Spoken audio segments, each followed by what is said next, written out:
বলে তোমার ইমোশনসটা আমার দায়িত্ব না। সে অফিস থেকে 8টায় আসতে হয়, 10টায় এসছে, এই ভয়ে যে বউ কিছু বলবে। সে বউয়ের কথা শুনতেই চায় না, শুনবে মানে বউ আর কি বলবে, বউ তো একটু জিজ্ঞেস করবে কি হলো, কেমন হলো, আমার এই ফিলিং হচ্ছে। বলে তোমার ইমোশনসটা আমার দায়িত্ব না, তোমার ইমোশন তোমার, তুমি দেখে নাও।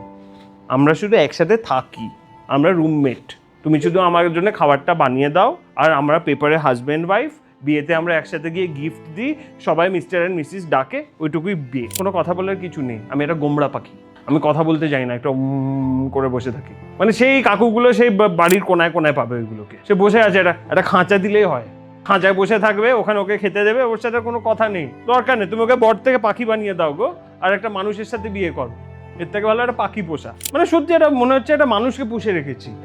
ভগবান একটা জিভ দিয়েছে, একটা মাথা দিয়েছে, একটা গলা দিয়েছে, একটা হৃদয় দিয়েছে, ওইগুলো মিসিং। ওইগুলো শুধু বন্ধু বান্ধবের সামনে আসে, ওইগুলো শুধু পাড়া প্রতিবেশীর সামনে আসে।